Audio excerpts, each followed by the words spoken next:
Hello everyone, welcome to my channel that is concept with Ritu. तो आज हम continue कर रहे हैं अपनी बेसिक इंग्लिश की सीरीज को और आज हम स्टार्ट करेंगे अपना new chapter.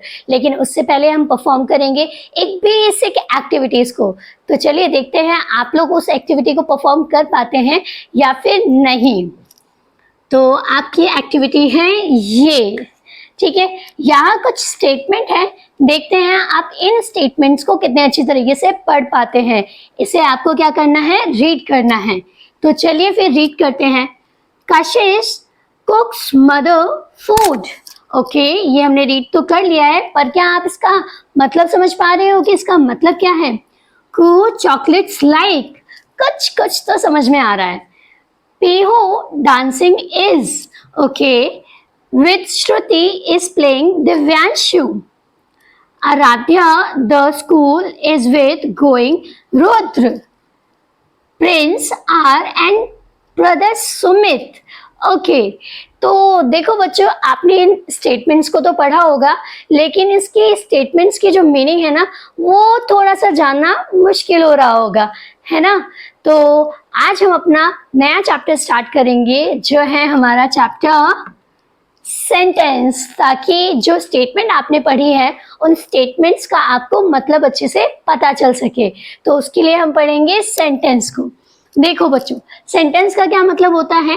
A sentence is a group of words. ये क्या होता है? ये होता है group of words, group of words that makes complete sense, जो हमें क्या देता है? कंप्लीट सेंस देता है। देखो, जो भी ग्रुप ऑफ वर्ड्स हमें कंप्लीट सेंस नहीं देते हैं, मतलब हमें किसी भी स्टेटमेंट का अगर अच्छी तरीके से मतलब नहीं समझ में आता है, तो वो सिंपली एक स्टेटमेंट कहलाएगा। लेकिन जिसका भी हमें बहुत अच्छी तरीके से मतलब समझ में आता है, एक कंप्लीट सेंस समझ में आता है, तो उसे हम कहते हैं सेंटेंस, ठीक है। तो आपको पता चल गया होगा कि सेंटेंस जो होता है वो क्या होता है, ठीक है। अब हम देखते हैं किसी भी सेंटेंस को बनाने के लिए 5 पॉइंट्स ऐसे हैं जो बहुत ज्यादा इंपॉर्टेंट होते हैं, जिनका ख्याल हमें रखना बहुत ज्यादा जरूरी होता है जब भी हम एक सेंटेंस को बनाते हैं।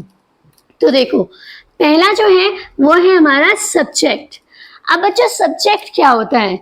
जैसे हमने पढ़े हैं हिंदी, इंग्लिश, मैथ्स, साइंस, क्या ये सब्जेक्ट्स हैं? हाँ, ये सब्जेक्ट्स तो हैं, लेकिन ये इंग्लिश ग्रामर के सब्जेक्ट्स नहीं है। ग्रामर में हम कुछ ऐसे सब्जेक्ट्स को पढ़ते हैं जिसके बारे में वो पूरा सेंटेंस होता है, और जिसके बारे में वो पूरा सेंटेंस होता है उसे हम कहते हैं नाउन। नाउन। अच्छा बच्चों, आपको पता है नाउन कैसे कहते हैं? नाउन का मतलब होता है संज्ञा। अगर हम इसकी हिंदी मीनिंग देखिए तो उसका मतलब होता है संज्ञा, और संख्या का मतलब होता है कि किसी भी इंसान या किसी भी स्थान या किसी भी वस्तु के नाम को हम कहते हैं संज्ञा। जैसे कि मेरे हाथ में क्या है, ये एक स्टाइलस है, जिसके द्वारा मैं क्या कर पा रही हूँ, उस बोर्ड पे हेल्प से मैं लिख पा रही हूँ उस बोर्ड पे, ठीक है। इसकी हेल्प से मैं इस बोर्ड पे लिख पा रही हूँ। तो ये क्या है? ये एक नाउन है। क्यों? क्योंकि इसका एक नाम है। जिसका भी नाम होता है वो नाउन कहलाते हैं। जैसे कि देखो, ये एक डिजिटल बोर्ड है, ठीक है, जिसे आप पढ़ रहे हो और मैं पढ़ा पा रही हूँ, तो ये भी क्या है? ये भी एक नाउन है। क्यों? क्योंकि इसका एक नाम है। जिस फोन से मैं इसको रिकॉर्ड कर रही हूँ वो भी क्या है? वो भी एक नाउन है। क्यों? क्योंकि उसका एक फोन है। इसी तरीके से किसी भी स्थान का नाम या किसी भी व्यक्ति का नाम या किसी भी वस्तु का जो नाम होता है उसे हम कहते हैं नाउन।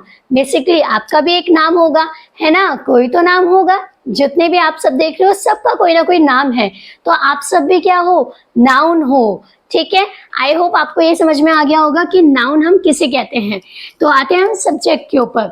सब्जेक्ट जो है वो नाउन होता है what the sentence is about, जिसके बारे में पूरा सेंटेंस जो होता है वो लिखा जाता है।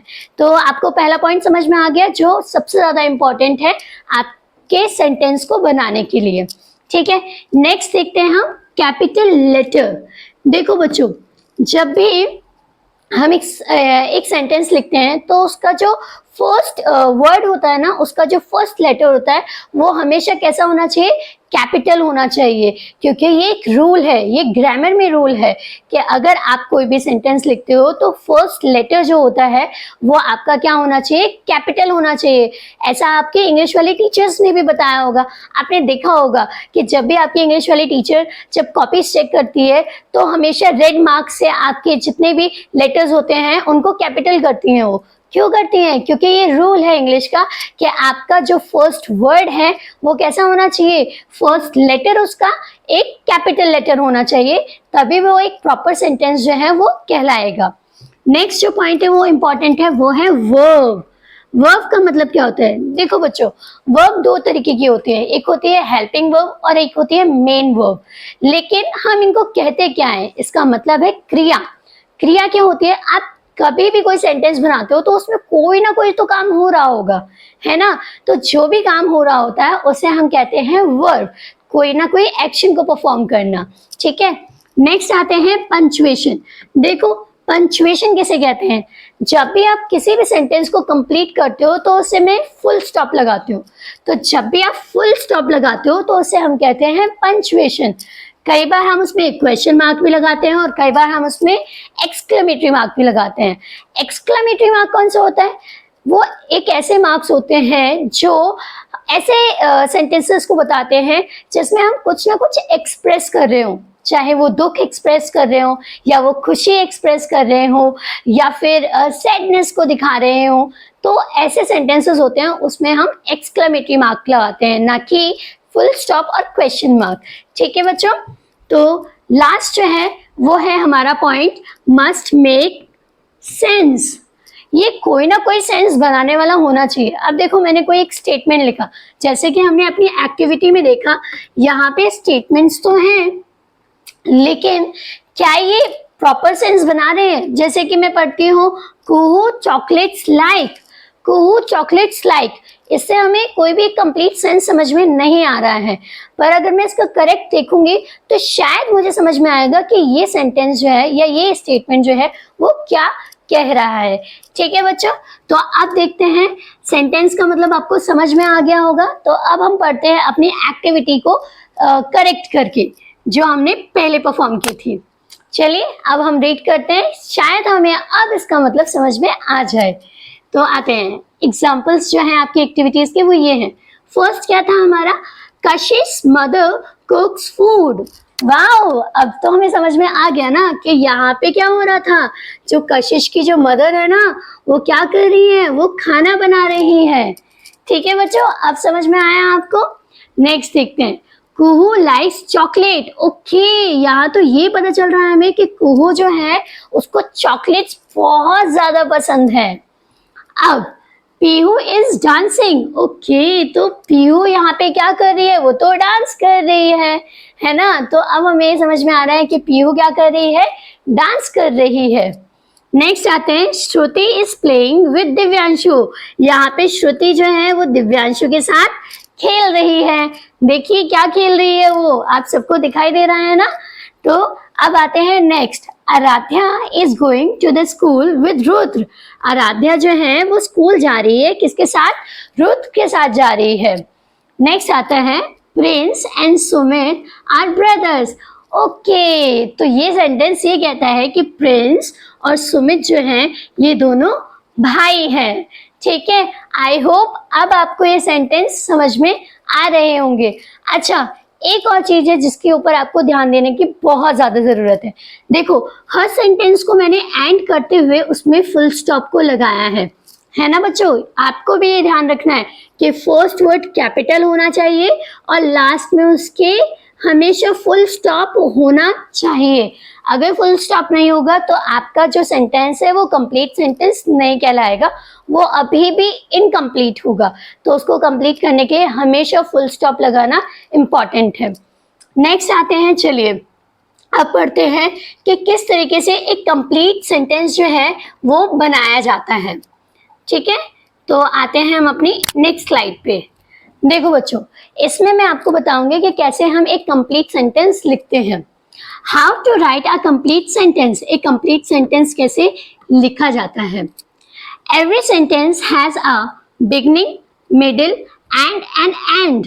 देखो हर एक सेंटेंस की कोई ना कोई तो शुरुआत होती है, बिगनिंग तो होती है, उसके बाद उसका कुछ मिडिल पार्ट भी होता है एंड उसका कुछ एंडिंग पार्ट भी होता है। तो जो बिगनिंग पार्ट होता है उसे हम कहते हैं subject. Who and what, subject को हम आइडेंटिफाई करते हैं हु के साथ और व्हाट के साथ। ठीक है बच्चों, नेक्स्ट आते हैं मिडिल। मिडिल में क्या होना चाहिए, आपके वर्ब होना चाहिए, कोई ना कोई एक्शन तो परफॉर्म होना चाहिए ना, कोई ना कोई तो क्रिया होनी चाहिए किसी भी सेंटेंस को कंप्लीट करने के लिए। नेक्स्ट आते हैं एंड। अब अगर हमने बिगनिंग देख ली, मिडिल देख लिया, तो उसका एंड भी तो होना चाहिए। तो एंड में हम किसका यूज करते हैं, ऑब्जेक्ट का, ताकि हमें पता चल सके कि वो जो सेंटेंस है वो क्या कह रहा है एक्चुअल में। तो ऑब्जेक्ट को हम देखते हैं what, how, where and when से। ठीक है बच्चों, आई होप आपको ये समझ में आ गया होगा कि हम एक कंप्लीट सेंटेंस किस तरीके से देखते हैं या हम किस तरीके से लिखते हैं। तो चलिए अब हम करते हैं इसका एग्जाम्पल। तो एग्जाम्पल के तौर पे हम देखते हैं अपनी नेक्स्ट स्लाइड को। देखो यहाँ आ गए हैं हम अपनी नेक्स्ट स्लाइड, वो है ये। देखो यहाँ एग्जाम्पल हम देखते हैं, ईशू राइट्स अ लेटर। ईशू ने यहाँ पे क्या किया है, एक लेटर लिखा है। ठीक है, Ishu writes a letter, Ishu letter लिखती है। तो देखो यहाँ पे सब्जेक्ट क्या हुआ हमारा, ईशू। ईशू हमारा सब्जेक्ट है, क्यों, क्योंकि ये बिगनिंग में आ रहा है। मैंने जैसे आपको बताया था कि किसी भी सेंटेंस को लिखने से पहले उसमें क्या होता है, सबसे पहले बिगनिंग होता है, फिर मिडिल होता है, फिर एंडिंग पॉइंट भी होता है उसका। तो बिगनिंग में यहाँ क्या है, इशू। तो इशू हमारी बिगनिंग हो गई, जो हमें सब्जेक्ट है जो हमारी। उसके बाद वर्ब। अब देखो यहाँ पे कोई ना कोई क्रिया तो हो रही है ना, क्या क्रिया हो रही है, राइट्स। राइट्स क्या है हमारा, वर्ब। क्या है ये हमारा, वर्ब। तो ये क्या है, राइट्स। उसके बाद ऑब्जेक्ट। ऑब्जेक्ट क्या होता है, जो हमारे एंड पॉइंट पे होता है, जो कंप्लीट सेंस बनाता है। अगर मैं बोलूं इशू राइट्स, तो क्या ये एक स्टेटमेंट, ये एक सेंटेंस नहीं होगा, होगा ये भी एक सेंटेंस, क्योंकि इशू राइट, इशू लिखती है, तो ये तो एक क्या है, ये तो एक सेंटेंस हो गया। लेकिन ये क्या है, इसमें हमने एक ऑब्जेक्ट पे जोड़ दिया है, जो हमें बताता है कि इशू क्या लिखती है, इशू एक लेटर लिख रही है। ठीक है, तो यहाँ पे क्या आएगा, letter. Ishu writes a letter, Ishu क्या कर रही है, लेटर लिख रही है। देखो ना कितनी जल्दी जल्दी इशू लेटर लिख रही है अपना। ठीक है, आई होप आपको ये समझ में आया होगा कि एक सेंटेंस जो है उसे हम किस तरीके से आइडेंटिफाई करते हैं कि उसमें कौन कौन सी पार्ट्स ऑफ स्पीच है। ठीक है, अब आते हैं हम अपने नेक्स्ट टॉपिक पे। जो हमारा नेक्स्ट टॉपिक है वो है सेंटेंस के बारे में। लेकिन अब ये बताइए कि जो सेंटेंस का पार्ट होता है वो किस तरीके से डिवाइड होता है। देखो किसी भी सेंटेंस का पार्ट जो है वो दो तरीके से डिवाइड होता है। पहला जो होता है वो होता है सब्जेक्ट, जो अभी हमने पढ़ा, क्या होता है, नाउन। और जो दूसरा पार्ट है उसे हम कहते हैं प्रेडिकेट। प्रेडिकेट क्या होता है, प्रेडिकेट बेसिकली हमें सब्जेक्ट के बारे में बताता है कि जो सब्जेक्ट है उसके बारे में अगर हमें कोई भी इंफॉर्मेशन मिल रही है तो वो जो पार्ट होगा सेंटेंस का उसे हम कहेंगे प्रेडिकेट। ठीक है बच्चों, तो पढ़ते हैं हम इसके बारे में। Most of the time the sentence is divided in subject and predicate. जो ज्यादातर जो टाइम है वो सब्जेक्ट और प्रेडिकेट में हमारा सेंटेंस जो है वो डिवाइड होता है। The subject is naming part. Subject क्या है, ये एक नेमिंग पार्ट है। जैसे मैंने आपको बताया किसी भी चीज का नाउन होता है तो किसी भी चीज का नाम होता है तो उसे हम नाउन कहते हैं, और जो नाउन होता है वो क्या होता है, हमारा सब्जेक्ट होता है। ठीक है, तो ये एक नेमिंग पार्ट है। नेक्स्ट आ जाते हैं हम, उसके अलावा जो उसके बारे में बताता है उसे हम क्या कहते हैं, प्रेडिकेट। तो प्रेडिकेट क्या है, the predicate is the telling part, जो उसके बारे में बता रहा हूं।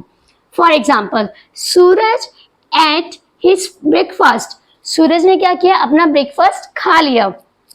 तो यहाँ पे जिसके बारे में बताया जा रहा है वो कौन है, वो सब्जेक्ट है, और वो कौन है, हमारा सूरज। सूरज ने बेसिकली क्या किया है, उसने अपना ब्रेकफास्ट खा लिया है। तो यहाँ पे सूरज जो है वो सब्जेक्ट है, क्योंकि जो भी एक्शन है वो परफॉर्म कौन कर रहा है, सूरज परफॉर्म कर रहा है, तो इसलिए ये क्या होगा, हमारा सब्जेक्ट। इसी तरीके से देखो, अब ये जो पार्ट है, ये पार्ट हमें सूरज के बारे में बता रहा है, तो जो हमें इसके बारे में बता रहा है उसे हम कहते हैं प्रेडिकेट। आई होप आप लोगों को ये समझ में आ गया होगा कि सब्जेक्ट किसे कहते हैं और प्रेडिकेट किसे कहते हैं।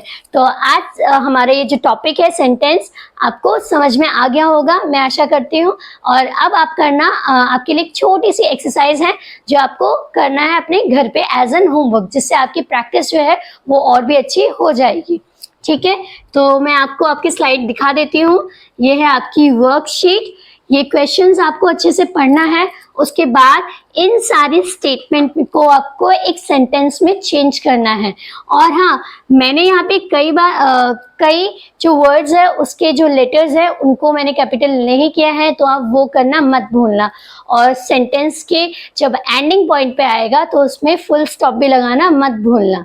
ठीक है बच्चों, आई होप आपको ये सारा आज का जो कॉन्सेप्ट है वो समझ में आ गया होगा। Thank you so much. और अगर आपको ये सीरीज मेरी पसंद आती है तो उसे लाइक कीजिए, सब्सक्राइब कीजिए माय चैनल। Thank you.